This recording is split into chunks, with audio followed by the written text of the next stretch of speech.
buenas tardes o ya noches a todas, a todos.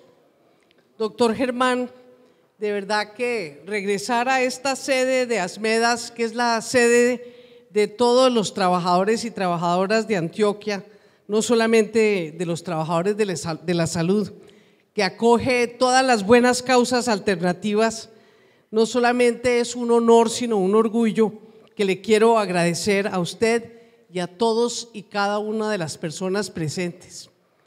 Quiero agradecerle también al compañero expresidente de la CUT, a Duván Vélez, la manera como se dirigió a mí, porque para mí eso también es prenda de orgullo. Me ha dicho compañera ministra y yo le respondo, compañero Duván, muchas gracias.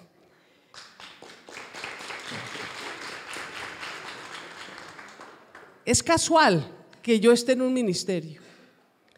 Yo lo que soy es una mujer luchadora que he comprometido mis mejores esfuerzos por una salida política negociada al conflicto armado colombiano. Desde muy pequeña, yo nací en el seno de una familia política. El tema de la violencia interpartidista y después el tema del conflicto armado en Colombia siempre estuvo muy presente y siempre supe que sus profundas causas estaban desde luego en los desequilibrios y desigualdades sociales, pero principalmente en la exclusión política y en la utilización de las armas, de la violencia como herramienta para hacer política en este país. Por eso cuando ustedes me llevaron a esa honrosa calidad de candidata presidencial y contribuyeron a depositar en nombre de nuestra causa, de nuestro proyecto político, 2 millones de votos, 260,000 de ellos aquí en Antioquia, 220,000 en el Valle de Aburrá, pues desde luego que me sentí en un compromiso profundo que todavía me acompaña. ¿Cuál fue la decisión que tomamos en ese momento? Hicimos muchas consultas, hicimos muchos foros, mucho examen interior. En ese momento, hacia la segunda vuelta, la escogencia no era entre un modelo económico transformado, convertido en ese modelo social que nosotros defendemos y el modelo neoliberal que defiende Juan Manuel Santos. No, esa no era la escogencia. La escogencia era entre un candidato que anunciaba que iba a pasar la primera noche de su mandato en una fragata de guerra en el paralelo, en el meridiano 82, provocando a Nicaragua, y que había anunciado a los 7 vientos que llegaría a ponerle fin a los diálogos de paz de La Habana. Y el otro candidato, el presidente Juan Manuel Santos, que desde luego seguía defendiendo su modelo neoliberal, pero que tenía el mandato de la paz claramente diseñado en su programa de gobierno. Entonces, compañeras y compañeros, nosotros decidimos, haciendo uso de la libertad de conciencia que otorgó el Polo Democrático Alternativo, tomamos la decisión de salir a votar e invitar a votar por la alternativa de la paz en cabeza de Juan Manuel Santos. Y hoy yo quiero decirles, después de haber presenciado personalmente allá en La Habana el 23 de junio la firma del cese al fuego bilateral definitivo, quiero decirles que viendo ese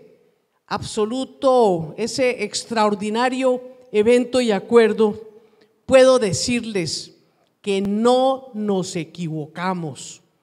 Nosotros fuimos definitorios en la elección del presidente Juan Manuel Santos con el mandato de la paz, y ese mandato se está cumpliendo cabalmente. al punto que estamos próximos a firmar el acuerdo definitivo y seguramente en el mes de septiembre, gracias a un fallo democrático de la Corte Constitucional, vamos a tener la oportunidad como ciudadanas y ciudadanos de tomar la decisión de fondo sobre la política de paz que está sobre la mesa. Y desde luego yo no dudo en volverlos a invitar a votar por la paz, como lo hemos hecho en el pasado y lo seguiremos haciendo en el futuro. Pero hago esta extensa explicación porque a veces hay compañeros y compañeras que asocian el voto a la paz con el cambio del modelo, pero no para que sea una consecuencia de la necesaria democratización del país que tendrá que sobrevenir con la expulsión de las armas como herramienta para hacer política, sino como condición para votar el sí al plebiscito. Y yo quiero hacer esta reflexión, compañeras y compañeros. El voto del sí a la paz no debe tener condicionamiento alguno. No hay nada más estratégico para cualquier pueblo, pero especialmente para el pueblo colombiano, que conquistar el silencio de las armas, la terminación del conflicto. Aquí hay mucho dirigente, ya tenemos el caso de la compañera que han vivido bajo la zozobra de la violencia para acallar la inconformidad social y política en este país. Y si nosotros seguimos siendo pequeños como sector alternativo de la sociedad en las elecciones, se debe precisamente a eso, a que nos acallan con la violencia, porque sin lugar a dudas nuestro proyecto político sí que tiene acogida en el pueblo colombiano. Entonces la invitación, compañeros y compañeras, es a hacer un paro en el camino de cómo vamos a hacer la campaña de cara al plebiscito. Si vamos a resaltar nuestras diferencias con el gobierno del presidente Juan Manuel Santos, a quien no elegimos por su modelo económico, sino por su propuesta de paz. Si vamos a centrar nuestra campaña en las diferencias o si vamos a centrar nuestro esfuerzo en la conquista de la más alta votación en función de una paz que nos va a permitir profundizar en democracia. Y compañeras y compañeros, en esa democracia yo aspiro, ese es mi sueño, que vamos a poder movilizarnos en calles y carreteras, desde luego, para conquistar un cambio profundo y estructural. Pero el cambio no va a venir solo de la carretera, sino de que seamos capaces de organizarnos, unificarnos y estructurarnos para ganar las elecciones y ganar el cambio en este país. Por eso yo no abrigo dudas y le tengo que decir al compañero Juan Andrés Londoño, Juan Carlos, es que no veo, Carlos Andrés Londoño, de esa bellísima iniciativa de Juspen, le tengo que decir que yo no abrigo demasiadas esperanzas de que un ministro solo pueda cambiar el modelo económico al interior del gobierno del presidente Juan Manuel Santos. No, si nosotros hubiésemos ganado las elecciones estaríamos en esa tarea, pero quien ganó las elecciones fue el presidente Juan Manuel Santos y nosotros vinimos a hacer la tarea de contribuir con nuestro pensamiento, con nuestra posición política y con nuestras ideas a esa construcción de la arquitectura institucional y de la política pública que tiene que salir del posconflicto. Yo quiero llamar la atención sobre eso porque van a decir, no, es que no pudo hacer el cambio. Pues claro que no voy a hacer el cambio. Nosotros lo que venimos a hacer es a poner nuestro pellejo en la construcción de paz para que podamos de mejor manera entre todos, ya organizados en un país donde no va a haber excusa para que nos estén apuntando los fusiles, a que haya una movilización gigantesca en función de las transformaciones y los cambios sociales que solo podemos conquistar en democracia.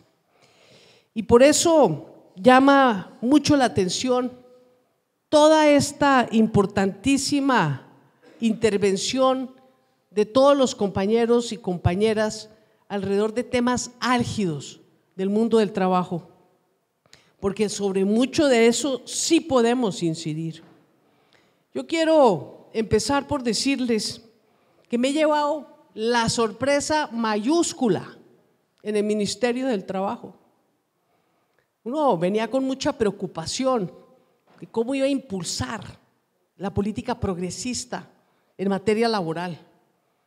Y yo ya veía empedrado un camino de contradicciones, porque desde luego una política laboral progresista va en contravía de lo que hemos visto del modelo neoliberal. Y no crean que no me daba una enorme preocupación. ¿Y saben cuál es la sorpresa? Que el capítulo laboral del Tratado de Libre Comercio con Estados Unidos, con la Unión Europea, con Chile y con Canadá, contienen la política de trabajo decente que hemos defendido desde la OIT a través de sus múltiples convenios y que es la bandera de nuestras centrales obreras en nuestro país. Defienden, por ejemplo, y a capa y espada, el combate contra la tercerización ilegal. Es un compromiso del Plan de Acción Laboral suscrito por el gobierno de Colombia con el gobierno de Estados Unidos, eliminar ese uso abusivo de fórmulas jurídicas para esquilmarle los derechos a los trabajadores y a las trabajadoras. Es un compromiso firmado del gobierno de Colombia con el gobierno de Estados Unidos y con la Unión Europea, defender el derecho de negociación colectiva y la libertad sindical. Y tenemos el mandato de utilizar todos nuestros esfuerzos para garantizar el libre ejercicio del sindicalismo, y actitudes como las que se han denunciado hoy de negación, de negativa a discutir pliegos o cualquier actividad de persecución sindical, hoy está penalizada en Colombia. Entonces lo que tenemos es que organizarnos para cumplir y hacer cumplir la ley laboral.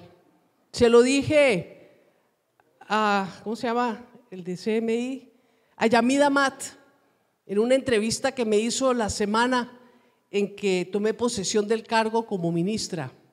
Le dije, mire, Yamid Amat, creo que no hay nada más revolucionario hoy en Colombia que cumplir y hacer cumplir la ley laboral. Y es verdad, es que con solo cumplir la ley estamos haciendo una gran transformación sin que eso sea transformación alguna, porque aquí en materia laboral lo que rige es ese viejo principio que heredamos de la colonia de que se obedece pero no se cumple, y donde usted mete el ojo encuentra incumplimiento a la ley laboral. El sector de la salud es aberrante, pero no es el único, e incluso ni siquiera es el peor. Yo quiero de todas maneras decirle a los compañeros y compañeras que hemos tomado medidas desde que ingresé al Ministerio del Trabajo para apretar el pulso en el trabajo que compete a nuestros inspectores y nuestras inspectoras de trabajo en todo el país.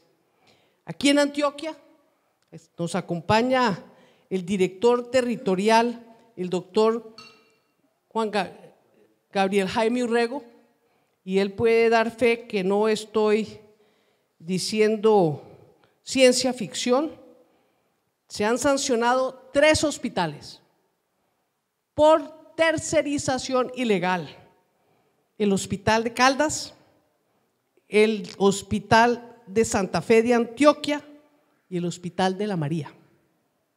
Y esta semana debe salir, no sé en qué sentido, el fallo sobre la Universidad de Antioquia que ustedes hoy están justamente reclamando.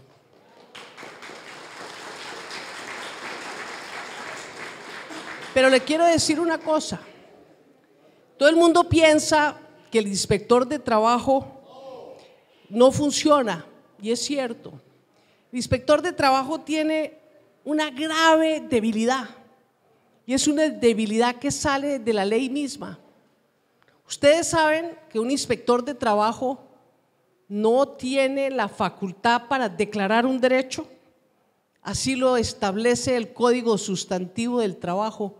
Los inspectores de trabajo que tocan todos los temas de los derechos fundamentales de los trabajadores no tienen facultad legal para declarar derechos. Por eso es que después de profundas investigaciones siempre le dicen: y ahora le toca ir al juez laboral. Vamos a ver si logramos cambiar eso.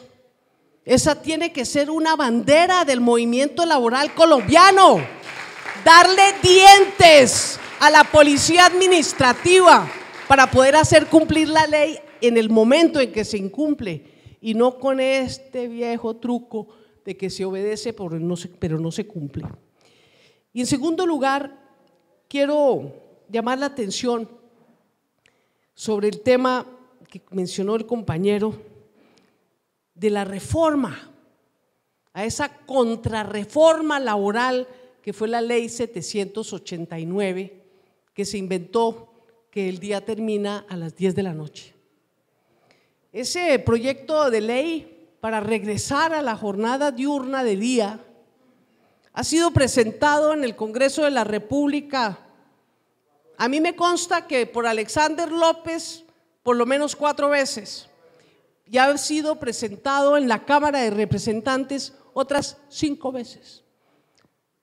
En Cámara y en Senado, y nunca había recibido siquiera ponencia.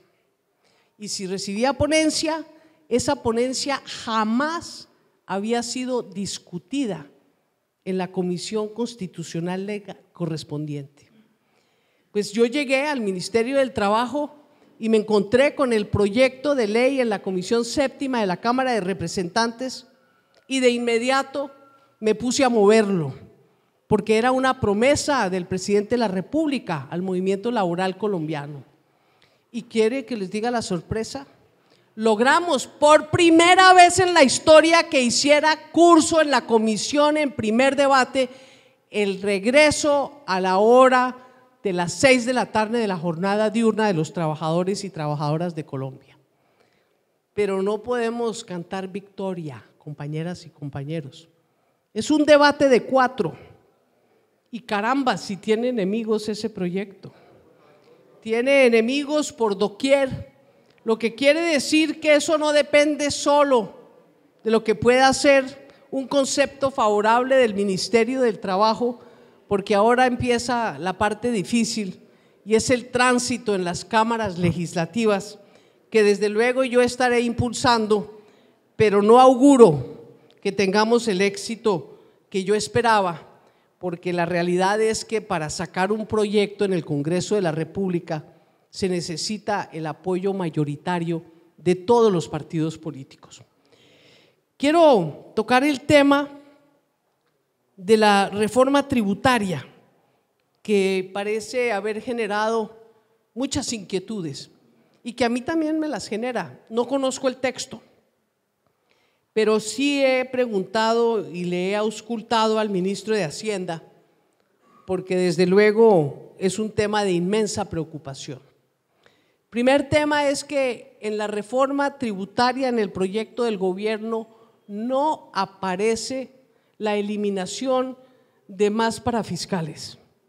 O sea que por lo pronto está a salvo las cajas de compensación familiar, el subsidio familiar y demás. Tampoco aparece la reforma. Yo no entendí qué es lo de la retención en la retefuente. Me tendrán que explicar porque no sé de qué se trata, pero no aparece impuesto a pensiones. que era uno de los temas que nos tenía muy preocupados. Vamos a ver cómo sale el famoso proyecto de reforma tributaria del Ministerio de Hacienda. Pero les quiero decir una cosa, uno de los temas más delicados que tenemos en nuestro país es el sistema tributario regresivo, tanto por el lado del pago de los impuestos como por el lado del gasto público. Mire usted, Colombia tiene, como todos sabemos, la distribución del ingreso más desigual sobre la tierra, o está por allá arriba, por lo menos en el podio, está entre los primeros 3. Y fíjense, me puse a mirar los datos de la OCDE y resulta que la distribución del ingreso en Francia, en Inglaterra, sí, en Italia, todos los países europeos, pues no es tan grave como la de Colombia. Colombia tiene un Gini del 55, que es uno de los más altos del mundo. Allá en Europa están entre el 48, 49, algunos llegan a 50. Pero ¿sabe qué pasa después de que pagan impuestos y hay gasto público? En Europa el Gini baja a 32, a 36, a 38. Y en Colombia, después de pagar impuestos y después del gasto público, sigue en el mismo 55 del indicador del coeficiente de Gini. Lo que indica que una reforma estructural tendría que llevar a Colombia a que después de pagar impuestos y de ejecutado el presupuesto, el Gini se modificara para mejorar.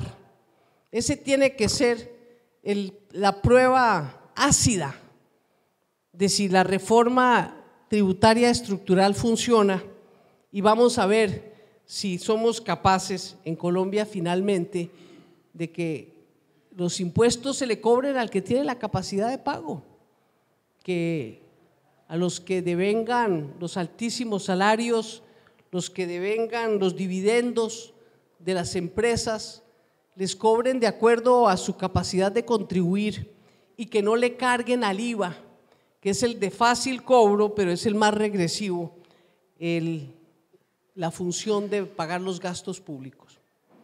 Y eso me lleva a la reforma pensional, porque si hay algo más regresivo que la estructura fiscal y que contribuye a la regresividad de la estructura fiscal en Colombia, son las pensiones. En Colombia tenemos 5 millones, a ojo de buen cubero, de personas mayores de 60 años.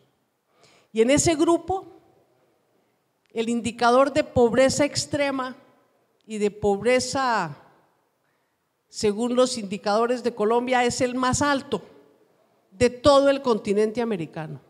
Normalmente la gente mayor tiene más plata y está mejor distribuido el ingreso que entre la gente más joven. Y aquí es todo lo contrario. Aquí tenemos índices de pobreza superiores al 40% entre los adultos mayores, cuando Colombia ya está por debajo de indicadores del 30% en la población en general. Entonces, ¿qué sucede? Que de esos 5 millones, solo 1,5 millones están pensionados.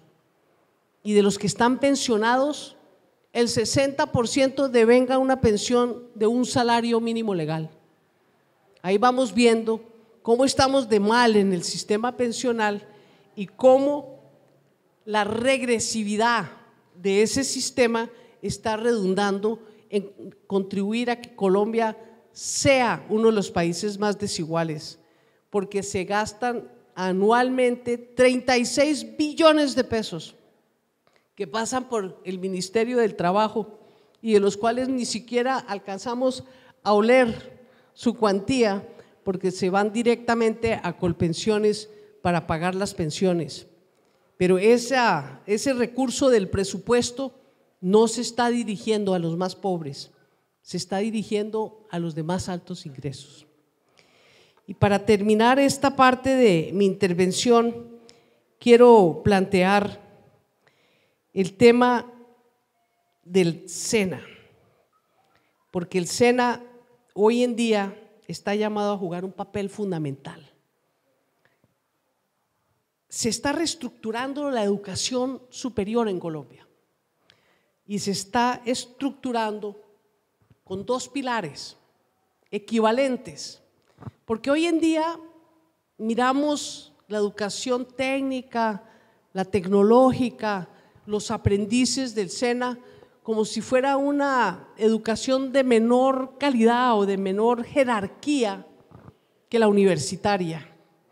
Y si usted quiere entrar al mundo de la educación superior al derecho, pues si lo hace por pedazos, primero pasa por la educación técnica, después por la tecnológica, para aterrizar en la universitaria y ahí sí empezar sus especializaciones, sus maestrías y sus doctorados. Pues se está estructurando un sistema de educación terciaria que le valore los conocimientos técnicos de la misma manera como se valoran los conocimientos universitarios. Yo estudié en una ciudad de Estados Unidos que tiene dos de las mejores universidades del mundo, una dedicada a la educación tradicional universitaria de abogados, de médicos, de científicos, de antropólogos, sociólogos, y otra, esa es la Universidad de Harvard, y otra que es el Instituto Tecnológico de Massachusetts, MIT, que está dedicada a la investigación, a la ciencia y a la tecnología. Entonces, y a las ingenierías y a las matemáticas.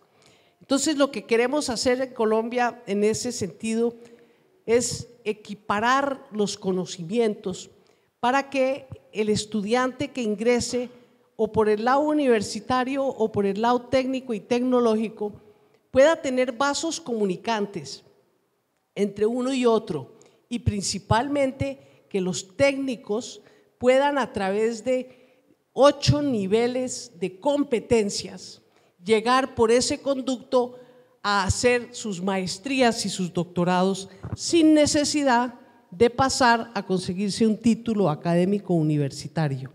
Y de esa manera se acaba esa distinción, esa discriminación entre lo técnico y lo universitario que tanto daño le está haciendo a las necesidades del país en materia de garantizarle a los jóvenes el acceso a educación superior de calidad. Y en eso pues el SENA juega un papel muy importante porque le corresponden los primeros niveles de formación técnica para que de ahí sigan a la educación técnica superior y demás. Y desde luego en el posconflicto pues ni más hablar de lo que es la formación para el trabajo, porque el SENA está presente en prácticamente todos los municipios de Colombia, y en todos los municipios de Colombia está llamado a jugar un papel reforzado. Si en el Carmen de Viboral está debilitado el SENA, tengan la seguridad que inmediatamente vamos a tomar cartas en el asunto, porque la política oficial en materia de SENA es que seguirá siendo una institución de carácter público, adscrito al Ministerio del Trabajo para la formación de los trabajadores, de los jóvenes en competencias necesarias para el trabajo.